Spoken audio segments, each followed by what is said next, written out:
जय हिंद दोस्तों, फिर से आपका स्वागत है हमारे इस घटना चक्र के पूर्वावलोकन सीरीज में, जिसमें हम लोग भारतीय इतिहास कर रहे हैं। और ये हमारा कंटिन्यू वीडियो लेक्चर होगा। पिछले वीडियो लेक्चर में हम लोगों ने प्राचीन भारत के इतिहास से मौर्योत्तर काल तक कर लिया था, 10 नंबर चैप्टर तक। और इसी से आज हम लोग कंटिन्यू आगे करने वाले हैं। तो आप लोग बस हमारे साथ बने रहें, जुड़े रहें और इस पूरे किताब को हमारे साथ कंप्लीट करें। आपसे बस ये अनुरोध है कि अगर आप लोग हमारे चैनल पर नए हैं और अभी तक हमारे चैनल को सब्सक्राइब नहीं किया तो प्लीज़ प्लीज़ प्लीज़ इसे सब्सक्राइब करके हमें सपोर्ट करें, क्योंकि आपके सपोर्ट की हमें बहुत आवश्यकता पड़ती है। और इसी से हम मोटिवेट होकर और अच्छे अच्छे वीडियो आपके लिए एग्जाम पॉइंट ऑफ व्यू से बनाकर लाते हैं। इस वीडियो को ज़्यादा से ज़्यादा शेयर करें उन लोगों तक जो इस साल का 17th बीपीएससी प्री देने वाले हैं, क्योंकि उनके एग्ज़ाम में हिस्ट्री का बहुत ही अहम भूमिका रहता है और उनके एग्ज़ाम में हिस्ट्री काफ़ी ज़्यादा पोर्शन पूछा जाता है। तो उन तक इस वीडियो को जरूर पहुँचाएं ताकि उन्हें भी इस वीडियो का पूरा पूरा लाभ मिल सके। आइए शुरू करते हैं आज का हमारा टॉपिक, जहाँ हम लोगों ने पिछले वीडियो लेक्चर में छोड़ा था वहीं से आज हम लोग कंटिन्यू करने वाले हैं। तो आप लोग हमारे साथ बने रहें, जुड़े रहें और इसको ज़्यादा से ज़्यादा रिवाइज करें ताकि आपका रिवीजन और अच्छे से हो सके और आप लोग एग्ज़ाम में अच्छा परफॉर्म कर सकें।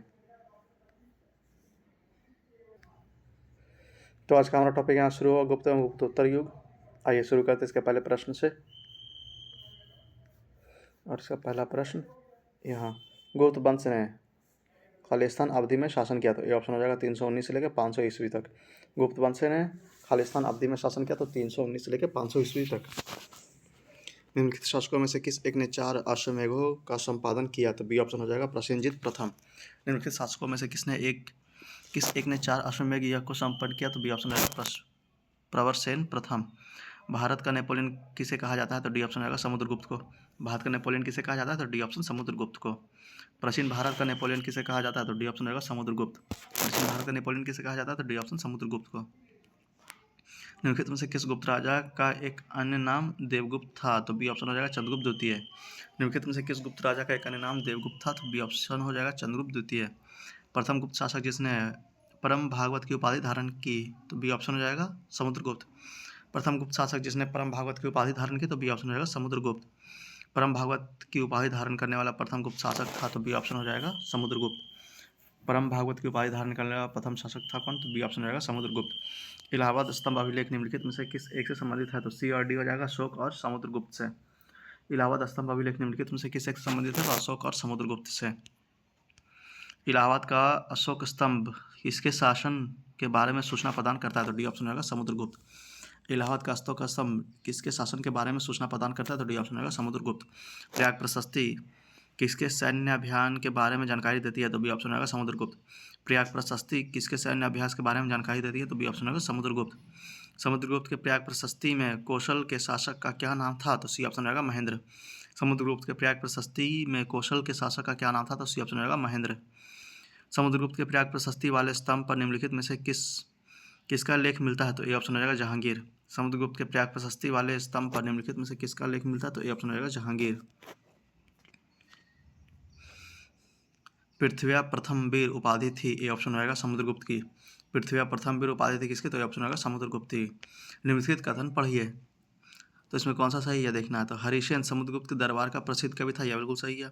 उसने देवी चंद्रगुप्तम महाकाव्य की रचना की, यह गलत है। प्राग प्रशस्ति भी इसकी रचना, यह भी गलत है। तो डी ऑप्शन होगा केवल एक सही है, 2 और 3 इसमें गलत है। देवी चंद्रगुप्तम शाकदत्त की रचना थी और प्रयाग प्रशस्ति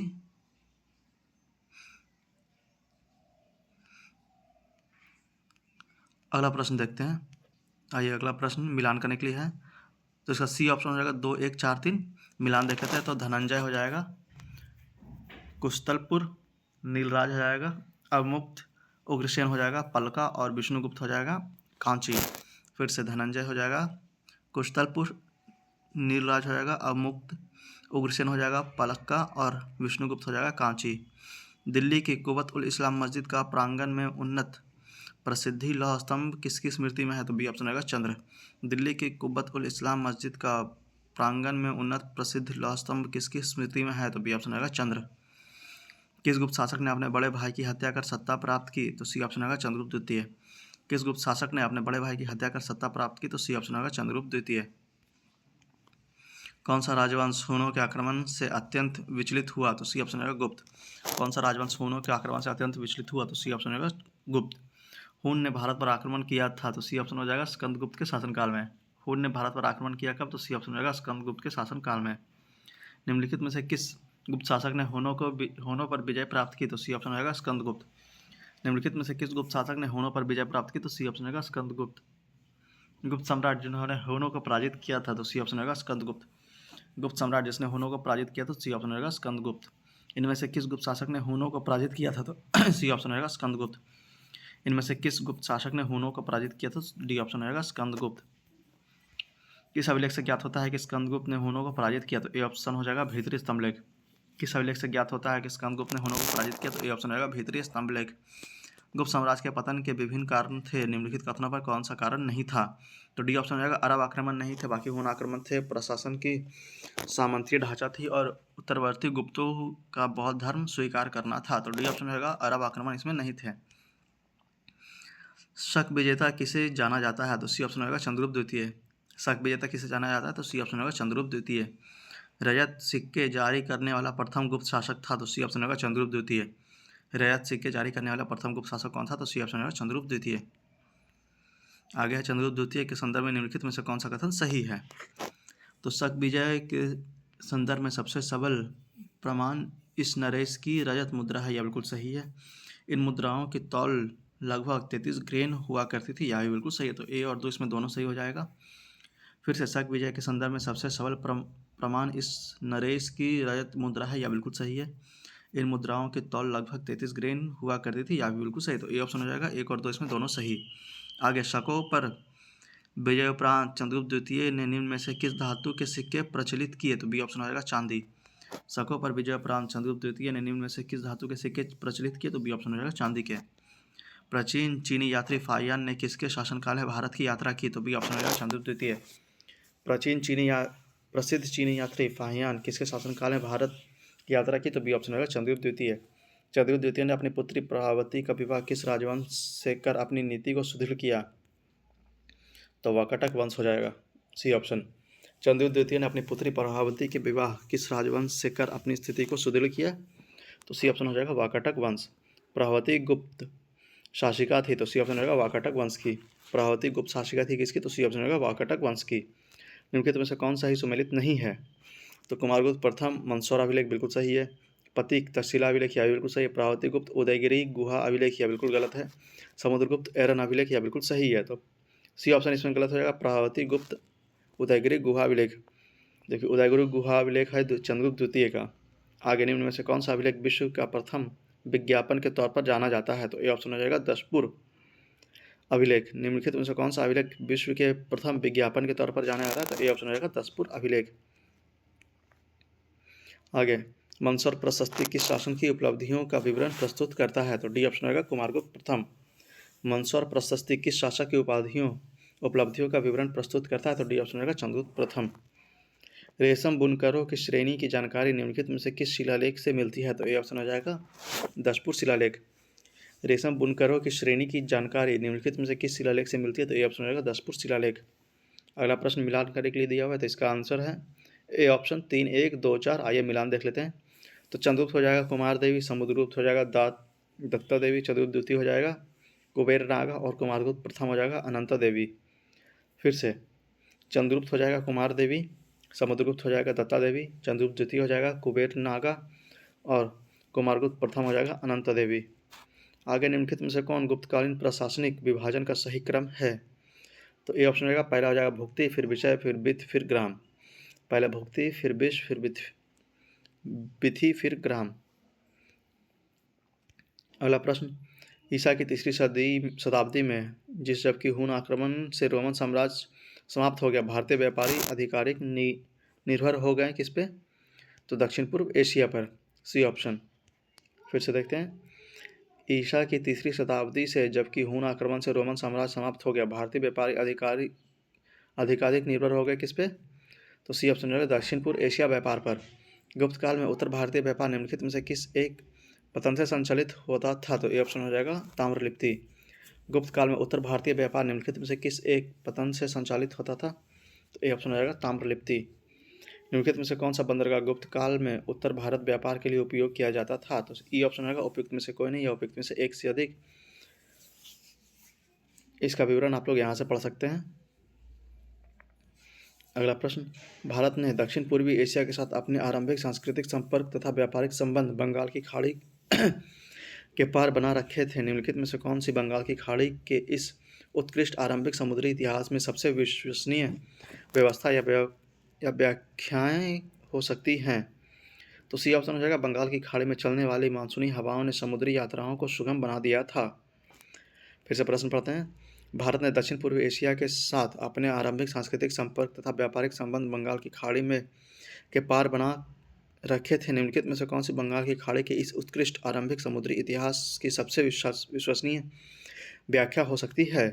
तो सी ऑप्शन हो जाएगा, बंगाल की खाड़ी में चलने वाली मानसूनी हवाओं में ने समुद्री यात्राओं को सुगम बना दिया था। आगे, प्राचीन भारत में देश की अर्थव्यवस्था में अत्यंत महत्वपूर्ण भूमिका निभाने वाले श्रेणी संगठन के संदर्भ में निम्नलिखित में से कौन सा कथन सही है?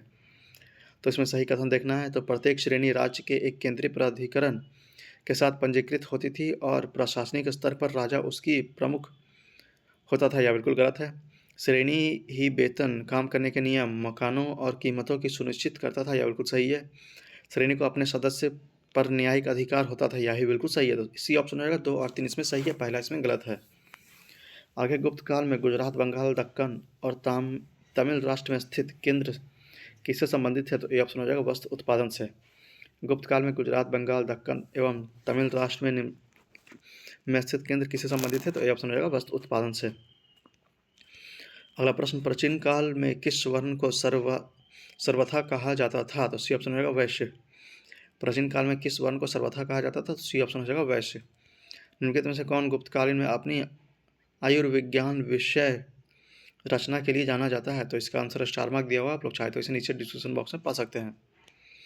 अगला प्रश्न, इनमें से कौन गुप्तकाल में औषधि के क्षेत्र में अपने कार्य के लिए जाने जाते हैं? तो ई ऑप्शन हो जाएगा, मोर देन वन। आप लोग इसे भी ऊपर विवरण बॉक्स में पढ़ सकते हैं। अगला प्रश्न, निम्नलिखित में से किसका प्राचीन भारत में आयुर्वेद शास्त्र से संबंध नहीं था? तो बी ऑप्शन हो जाएगा, भास्कराचार्य का नहीं था, बाकी धन्वंतरी का था, चरक का था और सुश्रुत का था। भास्कराचार्य का नहीं था। लीलावती के लेखक थे, तो सी ऑप्शन हो जाएगा, भास्कराचार्य। लीलावती के लेखक कौन थे? तो सी ऑप्शन हो जाएगा, भास्कराचार्य। प्राचीन काल भारत में हुए वैज्ञानिक प्रगति के संदर्भ में निम्नलिखित में से कौन सा कथन सही है? तो आइए सही कथन देखते हैं कौन कौन सा है। तो प्रथम शताब्दी ईस्वी में विभिन्न प्रकार के विशिष्ट शैली औजारों का उपयोग हुआ, यह बिल्कुल सही है। तीसरी शताब्दी ईस्वी के आरंभ में मानव शरीर के आंतरिक अंगों का प्रत्यारोपण शुरू हो चुका था, यह गलत है। पाँचवीं शताब्दी ईस्वी में कोण के जया का सिद्धांत ज्ञात था, यह बिल्कुल सही है। सातवीं शती ईस्वी में चक्रित चतुर्भुज का सिद्धांत ज्ञात था, यह भी बिल्कुल सही है। तो सी ऑप्शन हो जाएगा, 1, 3 और 4 सही है, 2 इसमें गलत है। फिर से, प्रथम शताब्दी ईस्वी में विभिन्न प्रकार के विशिष्ट शैल औजारों का उपयोग आम था, यह बिल्कुल सही है। तीसरी शती ईस्वी के आरंभ में मानव शरीर के आंतरिक अंगों का प्रत्यारोपण शुरू हो चुका था, यह गलत है। पाँचवीं शती ईस्वी में कोण के जया का सिद्धांत ज्ञात था, यह बिल्कुल सही है। और सातवीं शती ईस्वी में चक्रीय चतुर्भुज का सिद्धांत ज्ञात था, यह भी बिल्कुल सही है। तो सी ऑप्शन हो जाएगा, 1, 3 और 4 इसमें सही है। आगे, भारतीय यात्रा में फहियान ने एक अस्पताल का उल्लेख किया था, यह स्थित है कहाँ? तो डी ऑप्शन हो जाएगा, पाटलिपुत्रा में। भारतीय यात्रा में फहियान ने एक अस्पताल का उल्लेख किया, यह स्थित है कहाँ? तो डी ऑप्शन होगा, पाटलिपुत्रा में। चंद्रगुप्त के 9 रत्नों में से निम्न में से कौन सा फलित ज्योतिष से संबंधित था? तो सी ऑप्शन होगा, छपनक। चंद्रगुप्त के 9 रत्नों में निम्न में से कौन सा फलित ज्योतिष से संबंधित था? तो सी ऑप्शन होगा, छपनक। कालिदास किसके शासनकाल में था? तो डी ऑप्शन होगा, चंद्रगुप्त द्वितीय। कालिदास किसके शासनकाल में था? तो डी ऑप्शन होगा, चंद्रगुप्त द्वितीय। इनमें से किसने पहली बार यह व्याख्या की थी कि पृथ्वी को अपनी धुरी पर घूमने के कारण प्रतिदिन सूर्योदय एवं सूर्यास्त होता है? तो ए ऑप्शन हो जाएगा, आर्यभट्ट। इनमें से किसने पहली बार यह व्याख्या की थी कि पृथ्वी के अपने धुरी पर घूमने के कारण प्रतिदिन सूर्योदय एवं सूर्यास्त होता है? तो ए ऑप्शन हो जाएगा, आर्यभट्ट। अगला प्रश्न, अधोलिखित में कौन गुप्तकालीन स्वर्ण मुद्रा है? तो बी ऑप्शन हो जाएगा, दिनार। अधोलिखित में कौन गुप्तकालीन स्वर्ण मुद्रा है? तो बी ऑप्शन हो जाएगा, दिनार। गुप्त स्वर्ण मुद्रा का कहा जाता था, तो बी ऑप्शन हो जाएगा, दिनार। गुप्त स्वर्ण मुद्रा को कहा जाता था क्या? तो बी ऑप्शन हो जाएगा, दिनार। गुप्तकालीन रजत मुद्रा का नाम दिया गया था, तो सी ऑप्शन हो जाएगा, रूपक। गुप्तकालीन रजत मुद्रा का नाम दिया गया था, तो सी ऑप्शन, रूपक। निम्नलिखित में से किस गुप्त शासक ने सर्वप्रथम सिक्के जारी किए? तो ए ऑप्शन होगा, चंद्रगुप्त प्रथम। निम्नलिखित में से किस गुप्त शासक ने सर्वप्रथम सिक्के जारी किए? तो ए ऑप्शन होगा, चंद्रगुप्त प्रथम। गुप्त काल में लिखित संरचना संस्कृत नाटकों में स्त्री और शूद्र बोलते थे, तो बी ऑप्शन होगा, प्राकृत। गुप्त काल में लिखित संस्कृत नाटकों में स्त्री और शूद्र बोलते थे क्या? तो बी ऑप्शन होगा, प्राकृत। स्त्री प्रथा का प्रथम अभिलेखीय साक्ष्य प्राप्त होता है, तो ए ऑप्शन होगा, एरन से। सती प्रथा का प्रथम अभिलेखीय साक्ष्य प्राप्त होता है कहाँ से? तो ए ऑप्शन होगा, एरन से। गुप्त संवत की स्थापना किसने की? तो ए ऑप्शन होगा, चंद्रगुप्त प्रथम। गुप्त संवत की स्थापना किसने की? तो ए ऑप्शन हो जाएगा, चंद्रगुप्त प्रथम। यहाँ पे मिलान करने के लिए दिया हुआ है, यहाँ पे आंसर इसका हो जाएगा सी, 2, 1, 4, 3। आइए मिलान देख लेते हैं। अशोक हो जाएगा प्रियदर्शिनी, समुद्रगुप्त हो जाएगा पराक्रमांक, चंद्रगुप्त द्वितीय हो जाएगा विक्रमादित्य और स्कंदगुप्त हो जाएगा क्रमादित्य। फिर से अशोक हो जाएगा प्रियदर्शन, समुद्रगुप्त हो जाएगा प्रक्रमांक, चंद्रगुप्त द्वितीय हो जाएगा विक्रमादित्य और स्कंदगुप्त हो जाएगा क्रमादित्य। नगरों का क्रमिक पतन किस काल की एक महत्वपूर्ण विशेषता थी? तो ये ऑप्शन रहेगा गुप्त काल। नगरों का क्रमिक पतन किस काल की एक महत्वपूर्ण विशेषता थी? तो ये ऑप्शन रहेगा गुप्त काल। किस शासक वंश ने मंदिरों एवं ब्राह्मणों को सबसे अधिक ग्राम अनुदान में दिए? तो ये ऑप्शन रहेगा गुप्त वंश। किस शासक वंश ने मंदिरों एवं ब्राह्मणों को सबसे अधिक ग्राम अनुदान में दिए? तो ये ऑप्शन रहेगा गुप्त वंश। प्राचीन भारत में किस वंश का शासनकाल स्वर्ण युग कहा जाता है? तो सी ऑप्शन रहेगा गुप्त। प्राचीन भारत में किस वंश का शासनकाल स्वर्ण युग कहा जाता है? तो सी ऑप्शन रहेगा गुप्त। निम्न में से किस काल में स्त्रियों की पुरुषों से बराबरी थी? तो डी ऑप्शन रहेगा इनमें से कोई नहीं। निम्नलिखित में से किस काल में स्त्रियों की पुरुषों से बराबरी थी? तो डी ऑप्शन रहेगा इनमें से कोई नहीं। गुप्त युग में भूमि राजस्व की दर क्या थी? तो बी ऑप्शन हो जाएगा उपज का छठा भाग। गुप्त युग में भूमि राजस्व की दर क्या थी? तो बी ऑप्शन रहेगा उपज का छठा भाग। धर्मशास्त्रों के भू राजस्व का दर क्या था? तो सी ऑप्शन रहेगा 1/6। धर्मशास्त्रों में भू राजस्व का दर क्या था? तो 1/6। हिंदू विधि द्वारा मानक कर कितना था? तो बी ऑप्शन हो जाएगा उपज का छठा भाग। हिंदू विधि द्वारा मानक कर कितना था? तो बी ऑप्शन रहेगा उपज का छठा भाग। किस प्रकार की भूमि को अपराहत कहा जाता है? तो ए ऑप्शन रहेगा बिना जोती हुई जंगली भूमि। किस प्रकार की भूमि को अपराहत कहा जाता है? तो ए ऑप्शन रहेगा बिना जोती हुई जंगली भूमि। भारत के इतिहास के संदर्भ में कुल्यवाप तथा द्रोणवाप शब्द का निर्दिष्ट करते हैं? तो ए ऑप्शन रहेगा भूमाप पे। भारत के इतिहास के संदर्भ में कुल्यवाप तथा द्रोणवाप शब्द निर्दिष्ट करते हैं क्या? तो ए ऑप्शन रहेगा भूमाप के लिए। गुप्त साम्राज्य द्वारा निम्न में से किन्हें कर रहित कृषि भूमि प्रदान की जाती थी? तो सी ऑप्शन हो जाएगा ब्राह्मणों को। गुप्त साम्राज्य द्वारा निम्न में से किन्हें कर रहित कृषि भूमि प्रदान की जाती थी? तो सी ऑप्शन रहेगा ब्राह्मणों को। प्राचीन भारत में सिंचाई कर को कहते थे? तो इसका आंसर स्टार मार्क दिया हुआ है, आप लोग चाहे तो नीचे विवरण बॉक्स में से पढ़ सकते हैं।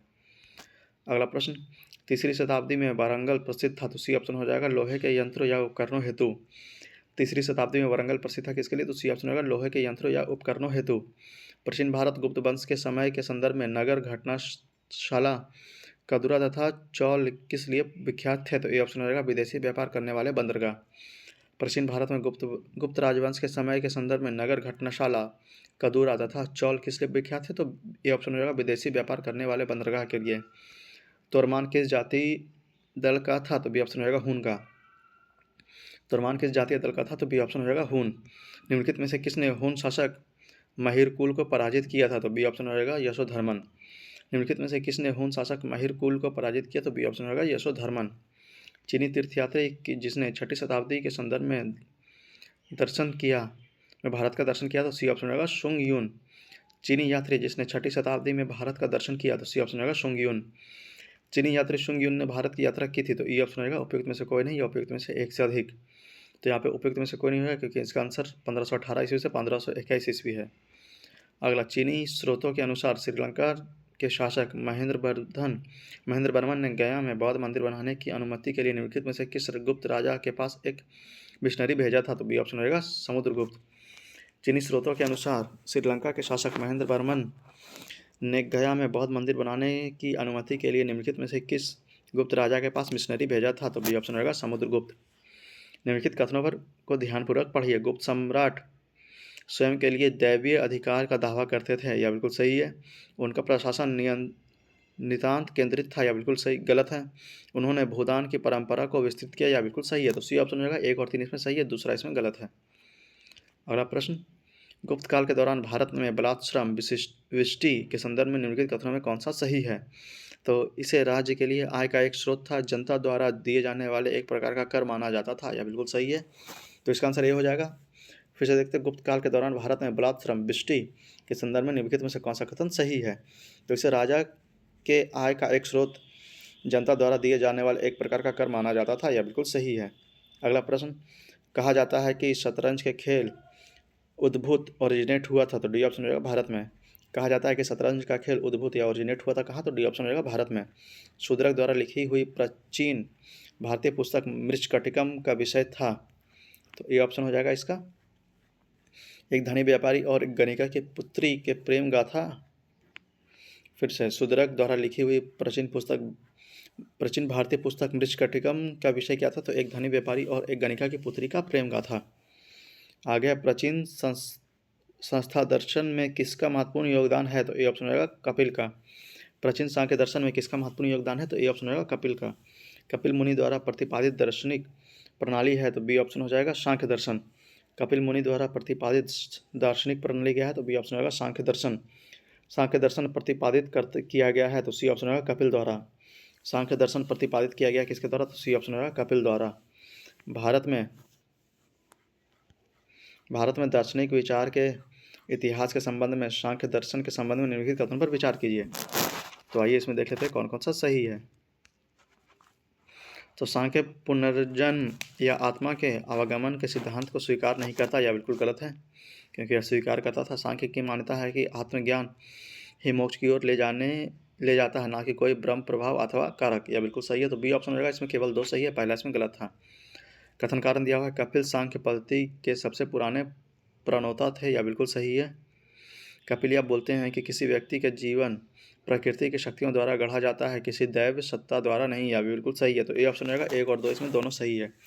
फिर से देखते हैं, कपिल सांख्य पद्धति के सबसे पुराने प्रणेता है, यह बिल्कुल सही है। कपिल यह बताते हैं कि किसी व्यक्ति का जीवन प्रकृति की शक्तियों द्वारा गढ़ा जाता है, किसी दैव सत्ता द्वारा नहीं। यह बिल्कुल सही है। आगे योग दर्शन के प्रतिपादक हैं, तो ए ऑप्शन रहेगा पतंजलि। योग दर्शन के प्रतिपादक कौन है? तो ए ऑप्शन पतंजलि। योग के आविष्कारक थे, तो सी ऑप्शन रहेगा पतंजलि। योग के आविष्कारक थे कौन? तो सी ऑप्शन रहेगा पतंजलि। निम्नलिखित में से कौन एक अष्टांग योग का अंश नहीं है? तो ए ऑप्शन रहेगा अनुस्मृति नहीं है। बाकी प्रतिहार है, ध्यान है और धारणा है, तो ये ऑप्शन अनुस्मृति नहीं है। आगे, महाभाष्य के लेखक पतंजलि समसामयिक थे किसके? तो सी ऑप्शन होगा पुष्यमित्र शुंग के। महाभाष्य के लेखक पतंजलि समसामयिक थे किसके? तो सी ऑप्शन होगा पुष्यमित्र शुंग के। नव न्याय संप्रदाय या स्कूल के संस्थापक कौन थे? तो बी और डी हो जाएगा गणेश और उदयन। गंगेश और उदयन। नव न्याय संप्रदाय स्कूल के संस्थापक कौन थे? तो बी और डी हो जाएगा गंगेश और उदयन। आगे, जब तक जीवित रहो सुख से जीवित रहो, चाहे इसके लिए ऋण ही लेना पड़े, क्योंकि शरीर के भस्मीभूत हो जाने पर पुनरागमन नहीं हो सकता। पुनर्जन्म का निषेध करने वाले यह युक्ति किसकी है? तो डी ऑप्शन रहेगा चरवाकों की। जब तक जीवित रहो सुख से जीवित रहो, चाहे इसके लिए ऋण ही लेना पड़े, क्योंकि शरीर के भस्मीभूति हो जाने पर पुनरागमन नहीं हो सकता। पुनर्जन्म का निषेध करने वाली यह युक्ति किसकी है? तो डी ऑप्शन रहेगा चरवाकों की। केवल प्रत्यक्ष प्रमाण को कौन स्वीकार करता है? तो बी ऑप्शन रहेगा चरवाक। केवल प्रत्यक्ष प्रमाण को कौन स्वीकार करता है? तो बी ऑप्शन रहेगा चरवाक। अधोलिखित में से कौन एक चरवाक के अनुसार सर्वोच्च मूल्य है? तो सी ऑप्शन रहेगा काम। अधोलिखित में कौन एक चरवाक के अनुसार सर्वोच्च मूल्य है? तो सी ऑप्शन रहेगा काम। अगला प्रश्न, चरवाक दार्शनिक प्रणाली है? तो ए ऑप्शन रहेगा लोकायत प्रणाली की भी कहलाती है। चरवाक दार्शनिक प्रणाली क्या है? तो ए ऑप्शन लोकायत प्रणाली भी कहलाती है। न्याय दर्शन को प्रचलित किया था? तो बी ऑप्शन रहेगा गौतम ने। न्याय दर्शन को प्रचलित किया था किसने? तो बी ऑप्शन रहेगा गौतम ने। न्याय दर्शन के संस्थापक थे? तो सी ऑप्शन रहेगा गौतम। न्याय दर्शन के संस्थापक कौन थे? तो सी ऑप्शन गौतम। न्याय दर्शन के प्रवर्तक कौन थे? तो ए ऑप्शन रहेगा गौतम। न्याय दर्शन के प्रवर्तक कौन थे? तो ए ऑप्शन रहेगा गौतम। न्याय दर्शन के प्रवर्तक थे तो ए ऑप्शन गौतम। न्याय दर्शन के प्रवर्तक थे तो ए ऑप्शन गौतम। यहाँ पर देख लीजिए, न्याय दर्शन गौतम, सांख्य दर्शन कपिल, वैशेषिक हो जाएगा कानद और पूर्व मीमांसा हो जाएगा जैमिनी। मीमांसा के प्रणेता थे तो डी ऑप्शन होगा जैमिनी। मीमांसा के प्रणेता कौन थे? तो डी ऑप्शन हो जाएगा जैमिनी। यहाँ पे मिलान करने के लिए दिया हुआ, इसका आंसर हो जाएगा बी 4, 3, 1, 2। मिलान देख लेते हैं। न्याय दर्शन हो जाएगा तार्किक चिंतन, मीमांसा दर्शन हो जाएगा वैदिक अनुष्ठान करना, सांख्य दर्शन हो जाएगा वास्तविक ज्ञान का अभिग्रहण और वेदांत दर्शन हो जाएगा आत्मज्ञान। फिर से न्याय दर्शन हो जाएगा तार्किक चिंतन, मीमांसा दर्शन हो जाएगा वैदिक अनुष्ठान करना, सांख्य दर्शन हो जाएगा वास्तविक ज्ञान का अभिग्रहण करना और वेदांत दर्शन हो जाएगा आत्मज्ञान। आगे, निम्नलिखित में से कौन सा युगम दार्शनिक प्रचारक सही सुमेलित है? तो बी ऑप्शन होगा न्याय हो जाएगा गौतम, सही है। बाकी तीनों इसमें गलत है। बी ऑप्शन न्याय गौतम के लिए। अगला, कर्म का सिद्धांत संबंधित है? तो बी ऑप्शन होगा मीमांसा से। कर्म का सिद्धांत संबंधित है किससे? तो बी ऑप्शन होगा मीमांसा से। निम्नलिखित में किस दर्शन का मत है कि वेद शाश्वत सत्य है? तो सी ऑप्शन हो जाएगा मीमांसा। निम्नलिखित में से किस दर्शन का मत है कि वेद शाश्वत सत्य है? तो सी ऑप्शन हो जाएगा मीमांसा। आगे अपूर्व का सिद्धांत संबंधित है तो डी ऑप्शन हो जाएगा मीमांसा से। अपूर्व का सिद्धांत संबंधित है किससे तो डी ऑप्शन हो जाएगा मीमांसा से। निम्नलिखित में से किस भारतीय दर्शन ने परमाणु सिद्धांत का प्रतिपादन किया तो डी ऑप्शन हो जाएगा वैशेषिक। निम्नलिखित में से किस भारतीय दर्शन ने परमाणु सिद्धांत का प्रतिपादन किया तो डी ऑप्शन हो जाएगा वैशेषिक। निम्नलिखित में से किस भारतीय परमाणुवाद का जनक कहा जाता है तो सी ऑप्शन हो जाएगा महर्षि कानद। निम्नलिखित में से किसे भारतीय परमाणुवाद का जनक कहा जाता है तो सी ऑप्शन हो जाएगा महर्षि कनद। अगला है निम्नलिखित युगों में से कौन सा एक भारतीय षड्दर्शन का भाग नहीं है तो सी ऑप्शन हो जाएगा लोकायत और कपालिक नहीं है, बाकी मीमांसा और वेदांत है, न्याय और वैशेषिक है, सांख्य और योग है। सी ऑप्शन लोकायत और कपालिक नहीं है। निम्नलिखित में से कौन सी नास्तिक विचारधारा है तो डी ऑप्शन हो जाएगा बौद्ध। निम्नलिखित में से कौन सी एक नास्तिक विचारधारा है तो डी ऑप्शन हो जाएगा बौद्ध। लोकायत दर्शन किसे कहा जाता है तो सी ऑप्शन हो जाएगा चरवाक को। लोकायत दर्शन किसे कहा जाता है तो सी ऑप्शन चरवाक। अद्वैत दर्शन के संस्थापक हैं तो ए ऑप्शन हो जाएगा शंकराचार्य। अद्वैत दर्शन के संस्थापक है तो ए ऑप्शन हो जाएगा शंकराचार्य। शंकर के दर्शन को कहा जाता है तो डी ऑप्शन होगा अद्वैतवाद। शंकर के दर्शन को कहा जाता है तो डी ऑप्शन अद्वैतवाद। प्रछन्न बौद्ध किसे कहा जाता है तो ए ऑप्शन होगा शंकर को।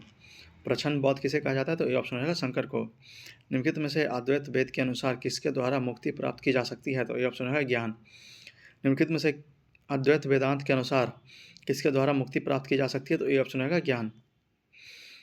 विशिष्ट अद्वैत सिद्धांत के संस्थापक कौन थे तो ए ऑप्शन हो जाएगा रामानुजाचार्य। विशिष्ट अद्वैतवाद सिद्धांत के संस्थापक कौन थे तो ए ऑप्शन हो जाएगा रामानुजाचार्य। आगे निम्नलिखित में से किसका संबंध वेदांत दर्शन के साथ नहीं है तो बी ऑप्शन हो जाएगा अभिनव गुप्त। बाकी शंकराचार्य का है, रामानुजन का है और माधव का भी है तो बी ऑप्शन अभिनव गुप्त का नहीं है। आगे मिलान करने के लिए दिया हुआ इसका आंसर डी हो जाएगा 4 3 2 1। आइए मिलान देख लेते हैं। तो विक्रम संवत हो जाएगा 58 ईसा पूर्व, शक संवत हो जाएगा 78 ईस्वी, गुप्त संवत हो जाएगा 320 ईस्वी और कली संवत हो जाएगा 3102 ईसा पूर्व। फिर से विक्रम संवत हो जाएगा 58 ईसा पूर्व, शक संवत हो जाएगा 78 ईस्वी, गुप्त संवत हो जाएगा 320 ईस्वी और कली संवत हो जाएगा 3102 ईसा पूर्व। अगला प्रश्न निम्न कथनों पर विचार कीजिए तथा नीचे एक से सही उत्तर चुनिए।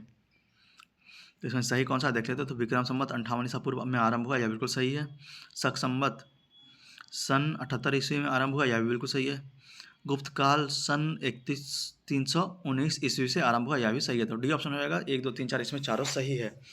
फिर से विक्रम संवत 58 ईस्वी पूर्व से आरंभ हुआ, शक संवत 78 ईस्वी से आरंभ हुआ, गुप्त संवत 319 ईस्वी से आरंभ हुआ और वहीं भारत में मुसलमान शासन का युग सन 1192 ईस्वी से शुरू हुआ, यह भी सही है। तो डी ऑप्शन होगा 1 2 3 4 इसमें चारों सही।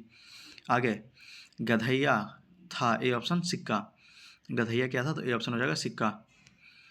पुलकेशिन प्रथम का बादामी शिलालेख शक वर्ष 465 ईस्वी के दिनांकित है। यदि इसे विक्रम संवत में दिनांकित करना है तो वर्ष होगा तो ए ऑप्शन हो जाएगा 601।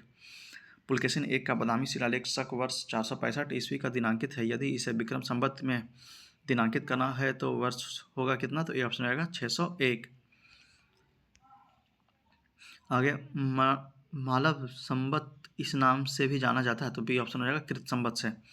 मालव संवत इस नाम से भी जाना जाता है तो बी ऑप्शन हो जाएगा कृत संवत।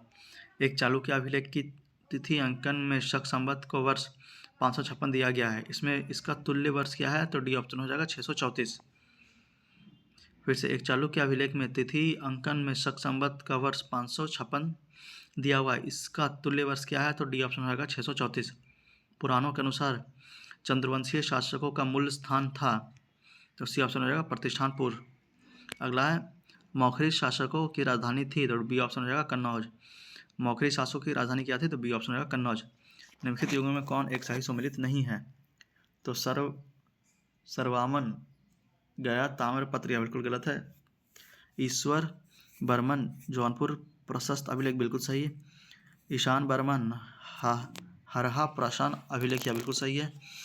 जीवित गुप्त द्वितीय देव बर्मन अभिलेख यह भी बिल्कुल सही। तो ए ऑप्शन इसमें गलत होगा सव बर्मन गया ताम्रपत्र। आगे गुप्त वंश के पतन से लेकर आरंभिक 7वीं शताब्दी में हर्षवर्धन के उत्थान तक उत्तर भारत में निम्नलिखित में से किन राजाओं का शासन था तो मगध के गुप्त का था, मालवा के परमार का नहीं था, थानेश्वर की पुष्यभूति का था, कन्नौज की मौखरी का था, देवगिरी के यादव का नहीं था, बल्लभी के मैत्रक का था। तो बी ऑप्शन हो जाएगा 1 3 4 2 1 3 4 6 फिर से पढ़ते। गुप्त संवत के पतन से लेकर आरंभिक 7वीं शताब्दी में हर्षवर्धन के उत्थान तक उत्तर भारत में निम्नलिखित में से किन राजाओं का शासन था?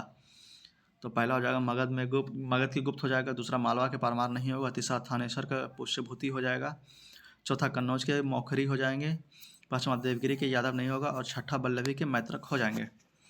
अगला प्रश्न, वर्धन राजवंश के संस्थापना किसने की थी? ए ऑप्शन रहेगा पुष्यभूति ने। वर्धन राजवंश की स्थापना किसने की थी? तो ए ऑप्शन रहेगा पुष्यभूति ने।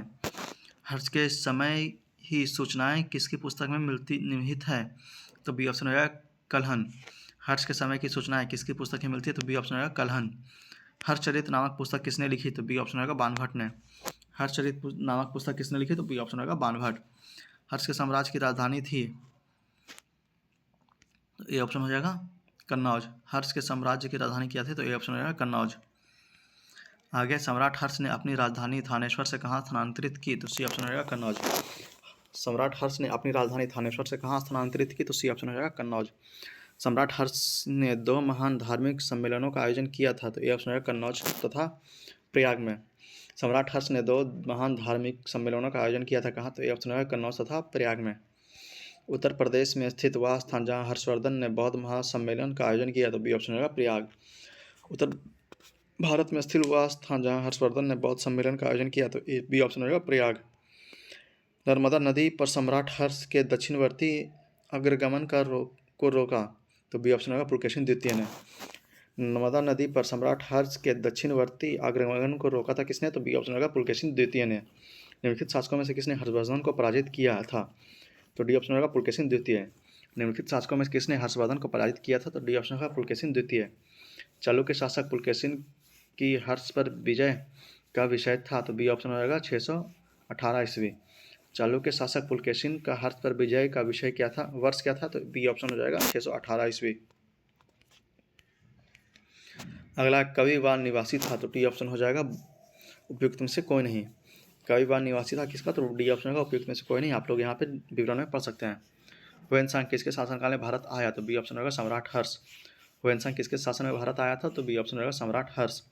हर्षवर्धन के शासनकाल में किस चीनी यात्री ने भारत की यात्रा की थी? तो बी ऑप्शन होगा हुएनसांग ने।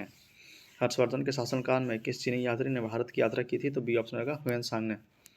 भारत की यात्रा करने वाले चीनी यात्री युआन च्वांग मतलब हुएनसांग ने तत्कालीन भारत की सामान्य दशाओं और संस्कृति का विवरण किया। इस संदर्भ में निम्नलिखित में से कौन सा कथन सही है? तो सड़क और नदी मार्ग लूटमार से पूरी तरह सुरक्षित ही या बिल्कुल गलत है। जहाँ तक अपराधों के लिए दंड का प्रश्न है, अग्नि जल व विष द्वारा सत्य परीक्षा किया जाना ही किसी भी व्यक्ति को निर्दोषिता अथवा दोष का निर्णय के साधन थे, या बिल्कुल सही है। व्यापारियों को नगौटा और नौकाओं का शुल्क देना पता था, या बिल्कुल सही है। तो बी ऑप्शन हो जाएगा 2 और 3 इसमें सही है, पहला इसमें गलत था। अगला, हर्ष के दरबार में हुएनसांग को एक दूत के रूप में किसने भेजा था? तो डी ऑप्शन हो जाएगा उपयुक्त में से कोई नहीं। आप लोग इसे विवरण बॉक्स में नीचे पढ़ सकते हैं। अगला, हुएनसांग की भारत यात्रा के समय सूती कपड़ों का उत्पादन का लिए सबसे प्रसिद्ध नगर था? तो बी ऑप्शन होगा मथुरा। हुएनसांग के भारत की यात्रा के समय सूती कपड़ों के उत्पादन के लिए सबसे प्रसिद्ध नगर कौन सा था? तो बी ऑप्शन हो जाएगा मथुरा। अगला प्रश्न, कौशेय शब्द का प्रयोग किया गया था? तो सी ऑप्शन हो जाएगा रेशम के लिए। कौशेय शब्द का प्रयोग किया गया था किसके लिए? तो सी ऑप्शन रेशम के लिए। चीनी यात्री हुएनसांग ने किस विश्वविद्यालय में अध्ययन किया था? तो डी ऑप्शन रहेगा नालंदा। चीनी यात्री हुएनसांग ने किस विश्वविद्यालय में अध्ययन किया था? तो डी ऑप्शन रहेगा नालंदा। आज की भारत में हुएनसांग को याद करने का मुख्य कारण है? तो डी ऑप्शन रहेगा सी यूकी की रचना। आज की भारत में हुएनसांग की याद करने के मुख्य कारण क्या है? तो डी ऑप्शन रहेगा सी यूकी की रचना।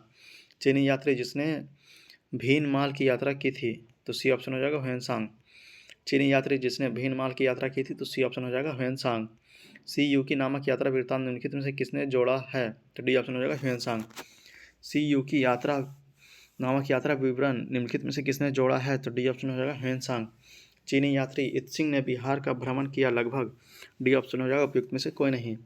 चीनी यात्री इत्सिंग ने बिहार का भ्रमण किया लगभग कितना? तो डी ऑप्शन होगा उपयुक्त में से कोई नहीं। निम्नलिखित में से कौन सा उपवाक्य उत्तर हर्षकालीन स्रोतों में प्रायः उल्लेखित या हुंडी के स्वरूप की परिभाषा बताता है? तो सी ऑप्शन होगा विनय पत्र। निम्नलिखित में से कौन सा उपवाक्य उत्तर हर्षकालीन स्रोतों में प्रायः उल्लेखित हुंडी के स्वरूप की परिभाषा बताता है? तो सी ऑप्शन हो जाएगा विनिमय पत्र।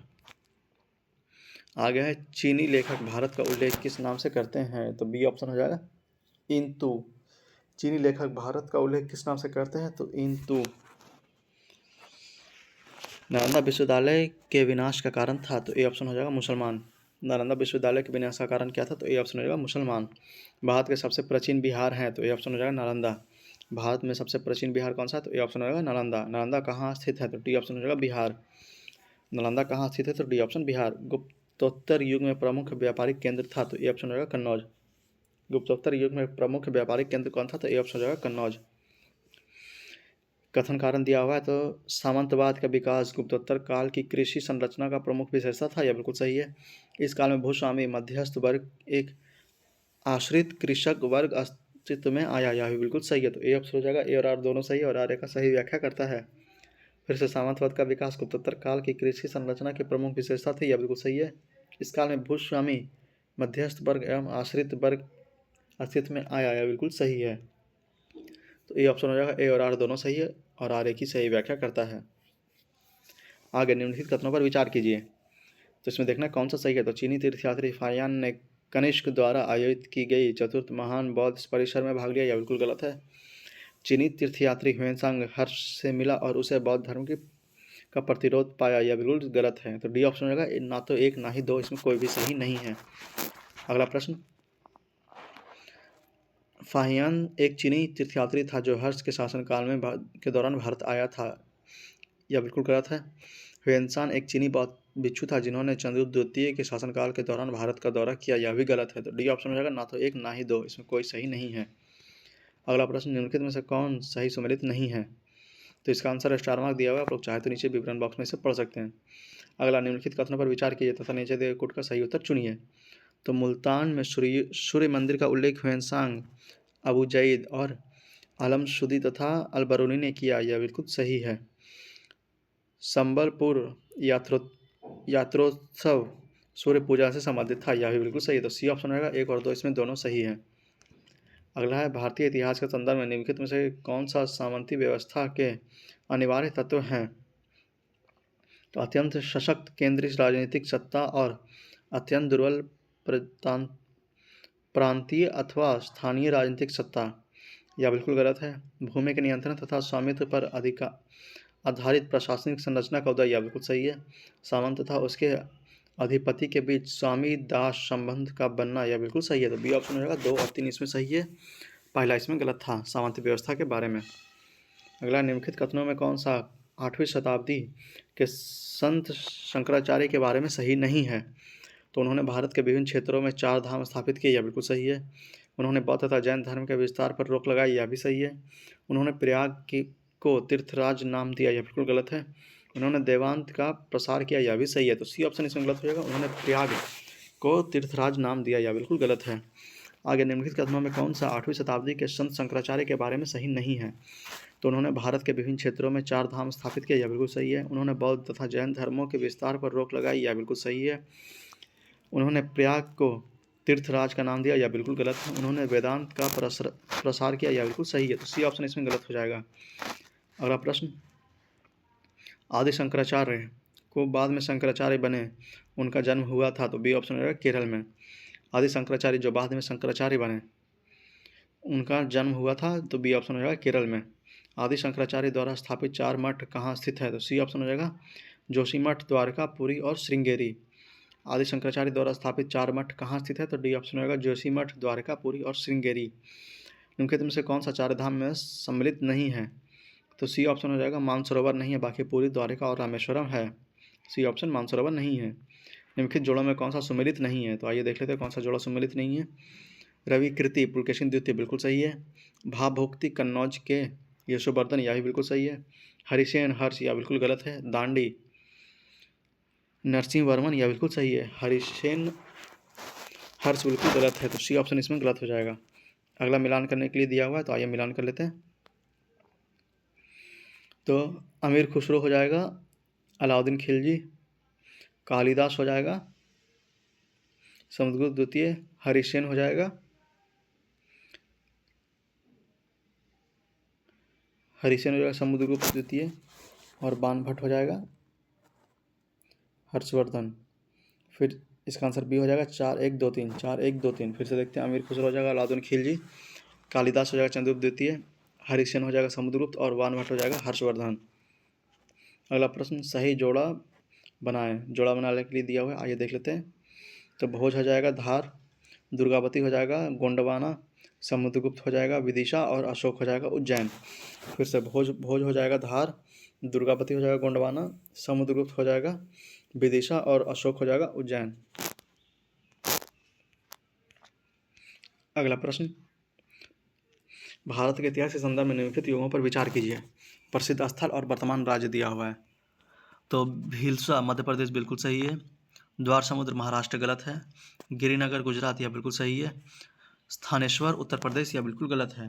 तो इसका आंसर ए हो जाएगा, 1 और 3 इसमें सही है, बाकी 2 और 4 इसमें गलत है। अगला है प्राचीन भारत में स्थापित कला। तो इसे हम लोग अगले वीडियो लेक्चर में देखेंगे। इस वीडियो लेक्चर को यहीं समाप्त करते हैं। उम्मीद है आपको ये वीडियो पसंद आया होगा। तो आप लोग कमेंट बॉक्स में जरूर बताएंगे आपको हमारी यह पहल कैसी लगी और आप इससे कितने लाभान्वित हुए हैं। और वीडियो को ज़्यादा से ज़्यादा शेयर करें उन लोगों तक जो इस बार का 70 BPSC देने वाले हैं। और आप लोग से बस ये अनुरोध है कि अगर आप लोग हमारे चैनल पर नए हैं और अभी तक हमारे चैनल को सब्सक्राइब नहीं किया तो प्लीज़ प्लीज़ प्लीज़ इसे सब्सक्राइब करके हमें सपोर्ट करें, क्योंकि इसी से प्रोत्साहित होकर और अच्छे अच्छे वीडियो आपके लिए बनाकर लाते हैं जो कि एग्जाम पॉइंट ऑफ व्यू से आपके लिए काफ़ी महत्वपूर्ण होता है। तो मिलते हैं आपसे अगले वीडियो लेक्चर में, तब तक के लिए जय हिंद जय भारत।